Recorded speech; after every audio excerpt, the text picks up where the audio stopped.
What's up guys, Odyssey Cubing here, and today I'm going to be going over 3 WCA regulations you may not know that could be pretty useful if you did.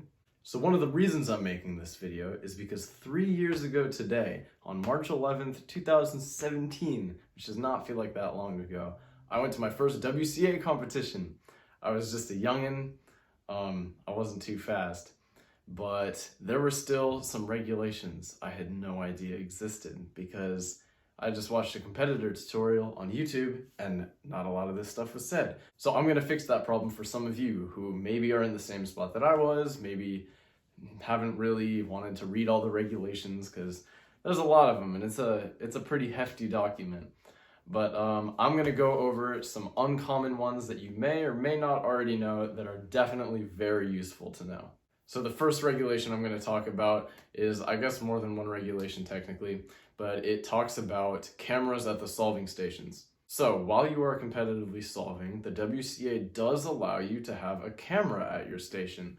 So you can film your solves. You can have somebody maybe filming it off in the background, or you can just have it right there yourself. So there are a few main things you want to know if you're going to take pictures or film a video while you're doing your competitive solve. The first one is going to be if you have somebody filming your solve, or even just in general, this goes for all people not competing at the station you're in. They need to be 1.5 meters away from where you're solving. That's equivalent to about 5 feet for you Americans like me. So if you're filming your solves yourself, one good thing to note for sure is that the camera monitor must be out of sight of the competitor while they're solving. So what this basically means is pretty self-explanatory, is say you're using your phone to film your solve and you want to prop it up on a cube, you just can't have the phone screen facing you. So for phones, that would be the equivalent of like selfie mode. So if you're using the front facing camera and the screen is facing you, you can't do that. And one more thing you want to know if you're filming your own solves is you cannot use flash photography. As dumb as it sounds, you will get DNF'd if you have a flash going either while you're recording video or if there's like a flash during your solve or something. It can shed extra light on the cube. I've personally been DNF'd for this before, and it is not fun just because I wasn't aware that that was a regulation. So make sure if you're filming your own solves, you do not have the screen facing you and you have your flash off. Number 2. The second regulations I'm going to go over are ones that could be slightly more obvious, but are definitely just as useful. These regulations have to do with both starting and stopping the timer before and after each solve. When you're starting the timer for your solve, it is necessary to have only your fingertips and not your palms on the sensors of the stack mat. So it doesn't necessarily have to be the very tips of your fingers like this. You just can't have like your entire palm on the stack mat because that brings your hands closer to the puzzle, and that's not allowed. For example, your hands can be like this and like this, but not like this. And when you stop the timer, you must do it with your palms facing down.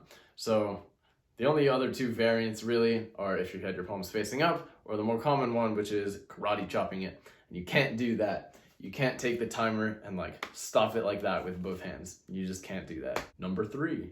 These regulations are some that you may already know, but I see these being constantly broken at competitions all the time. At least, I would say twice a comp.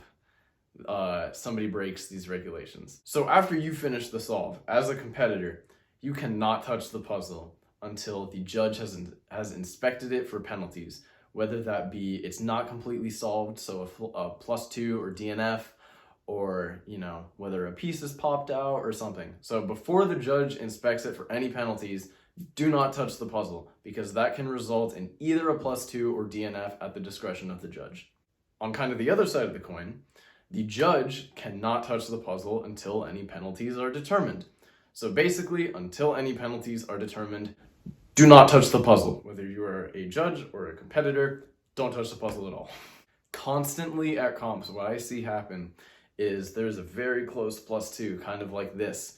And usually younger judges will go and pick it up like this, or like this, or like this, or something, and they may not necessarily move it, but there is definitely a risk that they will, as opposed to if you don't touch it and just leave it on the mat like it is, there is 0 chance of that puzzle being moved. So Do not pick up the puzzle or touch the puzzle at all to see if it is solved. Just look at it. There are different ways of telling if it's solved or not solved, but whatever you do, just don't touch the puzzle until you are for sure certain that it is either solved or not solved. So those are the top 3 WCA regulations that I believe are very useful and might not be common knowledge among a lot of cubers, whether you're a seasoned competitor or haven't even been to a competition yet. I hope you guys enjoyed this video. If you did, make sure you give it a like, comment down below what kind of video you want to see next, and make sure to hit the subscribe button for some more awesome content like this. This is Odyssey Cubing signing off, and as always guys, happy cubing.